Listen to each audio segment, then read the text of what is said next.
SQLோட 7வது வகுப்புல இருக்கிறோம். சரிங்களா? இன்னைக்கு இந்த வீடியோல டிரான்சாக்ஷன் கண்ட்ரோல் லாங்குவேஜ் என்று அழைக்கப்படக்கூடிய கமிட், ரோல்பேக், சேவ் பாயிண்ட் இந்த 3யும் பத்தி தான் பார்க்க போறோம். எதற்கு நம்மளுக்கு இந்த கமிட், ரோல்பேக் அப்படிங்கிறது தேவைப்படுது? ஆரக்கிள் எதற்கு இந்த கமிட், ரோல்பேக் அப்படிங்கிறத குடுக்குறாங்க? ஆரக்கிள் மாத்திரம் இல்ல, ஏகப்பட்ட டேட்டா பேஸ்ல உள்ளவங்க கமிட், ரோல்பேக் அப்படிங்கிறத வச்சிருக்காங்க. எதற்கு இந்த மாதிரி ஒரு ஃபீச்சர்ஸ் அவங்க குடுக்குறாங்க? சரிங்களா? அதற்கு நீங்க இந்த டயகிராம பாருங்களா? முதல்ல ஒரு டேட்டாபேஸ் இருக்கு. அந்த டேட்டாபேஸ்ல 4 பேர் கனெக்ட் பண்ணியிருக்காங்க. Connection 1, connection 2, connection 3, connection 4.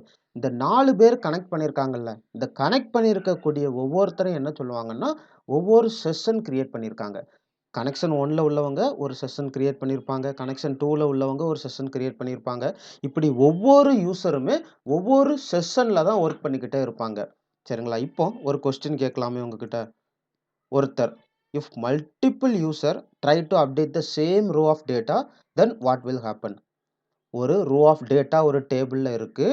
ஏகப்பட்ட பேர் இப்ப 4 பேர் பார்த்தோம் பார்த்தீங்களா? இந்த 4 பேரும் அட் அ டைம்ல அந்த ரோ ஆஃப் டேட்டாவை அப்டேட் பண்ணணும்னு நினைக்கிறாங்க. அப்போ அந்த டேட்டாபேஸ் வந்து கன்ஃப்யூஸ் ஆயிக்கும். சரிங்களா? அந்த டைம்ல தான் இந்த டேட்டாபேஸ்ல அவங்க என்ன பண்றாங்கன்னா, அந்த ரோவ லாக் பண்ணிருவாங்க. லாக் பண்ணிட்டு எந்த யூசர் முதல்ல கமிட் குடுக்குறாங்களோ, அவங்களுடைய சேஞ்சஸ் தான் ஃபர்ஸ்ட் அப்டேட் பண்ணும். அதுக்கப்புறம் தான் அடுத்த யூசர் கமிட் குடுத்திருந்தாங்கன்னா, அவங்களுடைய சேஞ்சஸ எடுத்துக்கும். ஸோ இப்படி கமிட் குடுத்திருக்கக்கூடிய ஆர்டர் ஆஃப் சீக்வென்ஸ்ல தான் இந்த டேட்டாபேஸ்ல மாடிஃபிகேஷன் நடக்கு. சரிங்களா? 2வது என்னன்னா, ஒருத்தர் வந்து செட் ஆஃப் ஸ்டேட்மெண்ட் ஒரு 10 ஸ்டேட்மெண்ட் அதாவது 10 டேபிள் இருக்கு சரிங்களா? ஒரு டேபிள்ல ஒரு டேட்டாவ டெலீட் பண்றாரு. இன்னொரு டேபிள்ல ஒரு டேட்டாவ எடிட் பண்றாரு. இன்னொரு டேபிள்ல ஒரு டேட்டாவ என்ன பண்றாருன்னா, இன்சர்ட் பண்றாரு. இப்படி ஒரு 8 ஸ்டேட்மெண்ட் எக்ஸிக்யூட் பண்ணிட்டாரு. 8 ஸ்டேட்மெண்ட் எக்ஸிக்யூட் பண்றாரு. 9வது ஸ்டேட்மெண்ட் அவர் எக்ஸிக்யூட் பண்ணும்போது தப்பா ஆயிடுச்சு. சரிங்களா? ஏதோ தப்பாயிடுச்சு. அவரு முன்னாடி எக்ஸிக்யூட் பண்ண 8 ஸ்டேட்மெண்ட்டையும் திரும்ப ரோல் பேக் பண்ணணும்னு நினைக்கிறாரு. அந்த டைமிங்ல தான் இந்த ரோல் பேக் அப்படிங்கிறது நம்மளுக்கு தேவைப்படுது. ஸோ, இப்போ உங்களுக்கு இந்த கமிட், ரோல் பேக் அப்படிங்கிறது எதற்கு தேவைப்படுது அப்படின்னு சொல்லி புரிஞ்சிருக்கும்னு நினைக்கிறேன். சரிங்களா? இப்போ என்ன பண்ண போறோம்னா, ரியல் டைமா எப்படி இந்த கமிட், ரோல் பேக் வந்து டேட்டாபேஸ்ல ஒர்க் ஆகுது அப்படின்னு சொல்லி கொயரி எக்ஸிக்யூட் பண்ணி பார்க்க போறோம். முதல்ல நம்ம பேஷண்ட் அப்படிங்கிற ஒரு டேபிள்ல ஒரு 4 ரோ ஆஃப் டேட்டா வச்சிருக்கிறோம். சரிங்களா? நீங்க இப்போ ஸ்க்ரீன்ல பார்த்தீங்கன்னா, நான் உங்களுக்கு செலக்ட் கொரி எக்ஸிக்யூட் பண்ணி காட்டியிருக்கிறேன். 4 ரோ ஆஃப் டேட்டா இருக்கு.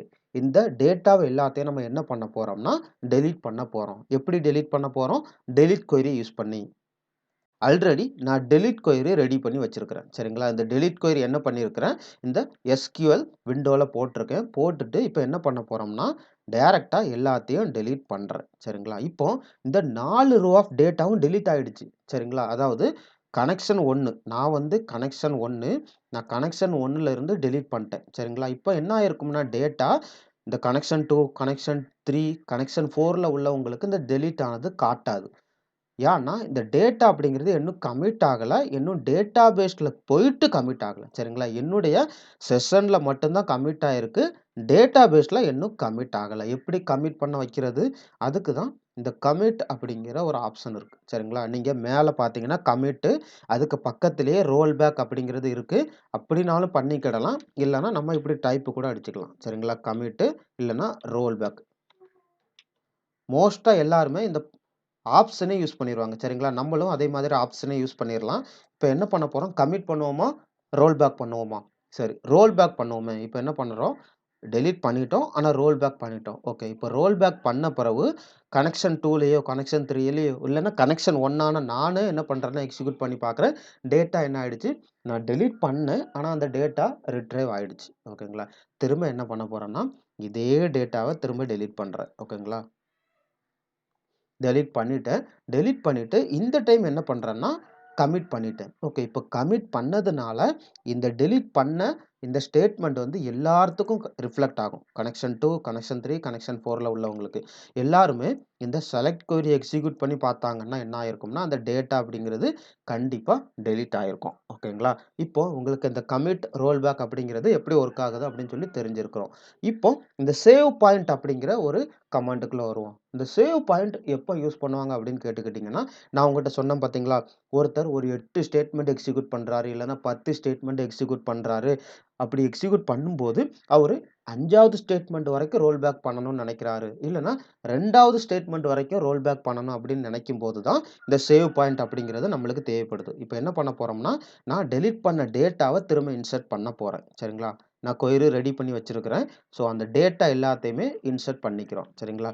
இன்சர்ட் கொயரிய செலக்ட் பண்ணிட்டு, இங்க பேஸ்ட் பண்றேன். பேஸ்ட் பண்ணிட்டு என்ன பண்றேன்னா, இந்த கொயரிய எக்ஸிக்யூட் பண்றேன். ஓகேங்களா? இப்ப என்ன ஆயிடுச்சு, 4 ரோ ஆஃப் டேட்டாவும் இன்சர்ட் ஆயிடுச்சு. சரிங்களா? டேட்டா இருக்குதான்னு சொல்லி வெரிஃபை பண்ணிக்கிறேன். இப்ப என்ன ஆயிருக்கு, டேட்டா எல்லாமே இன்சர்ட் ஆயிருக்கு. ஓகேங்களா? இப்போ அதே டெலீட் கொயரிய சேவ் பாயிண்ட் வச்சு என்ன பண்ண போறோம்னா, எக்ஸிக்யூட் பண்ண போறேன்.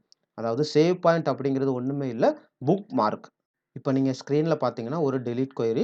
அந்த டெலீட் கொயரி எக்ஸிக்யூட் ஆன உடனே ஒரு சேவ் பாயிண்ட் எக்ஸிக்யூட் ஆகும். அதுக்கப்புறம் 2வது டெலீட் கொயரி, அதுக்கப்புறம் ஒரு சேவ் பாயிண்ட். 3வது டெலீட் கொயரி, அதுக்கப்புறம் ஒரு சேவ் பாயிண்ட். 4வது டெலீட் கொயரி, அதுக்கப்புறம் ஒரு சேவ் பாயிண்ட். அந்த சேவ் பாயிண்ட் நேம் அப்படிங்கிறது யூனிக்கா இருக்கணும். சரிங்களா? இப்ப என்ன பண்ண போறோம்னா, டெலீட் பண்றேன். இப்போ டெலீட் ஆயிடுச்சு. சரிங்களா? எல்லாமே டெலீட் ஆயிடுச்சு.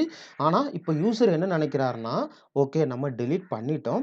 ஆனா, இந்த சேவ் பாயிண்ட் 2 வரைக்கும் டேட்டா அப்படிங்கிறது எனக்கு வேணும். அதாவது 101, 102, 103, 104 4 ரோ ஆஃப் டேட்டா இருக்குது.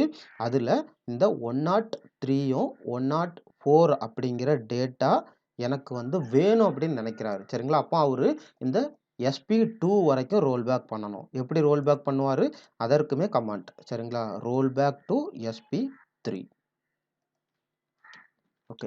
SP2ன்னு போடணும். ஏன்னா, நம்மளுக்கு 103யுமே தேவைப்படுது. சரிங்களா? ரோல் பேக்ன்னு குடுத்துட்டு, இப்ப என்ன பண்றேன்னா, திரும்ப அதே செலக்ட் கொரி எக்ஸிக்யூட் பண்றேன்.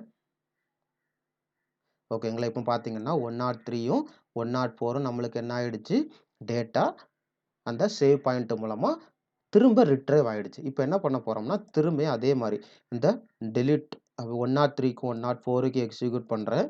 எக்ஸிக்யூட் பண்ணிட்டு ரோல் பேக் SP3 வரைக்கும் எக்ஸிக்யூட் பண்ண போறேன். சரிங்களா? இப்போ நீங்க ஆன்ஸர கெஸ் பண்ணிக்கோங்க. என்ன வரும்னு சொல்லிட்டு. சரிங்களா? செலக்ட் கொரி எக்ஸிக்யூட் பண்றேன்.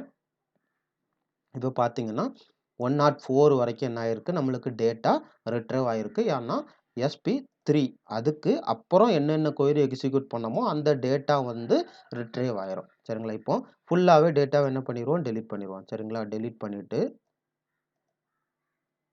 திரும்ப கமிட் குடுத்துட்டேன். இப்ப நீங்க கமிட் குடுத்த பிறகு இந்த ரோல் பேக் அப்படிங்கிறது என்ன ஆகாது, நீங்க என்னதான் பண்ணாலும் ஒர்க் ஆகாது. சரிங்களா?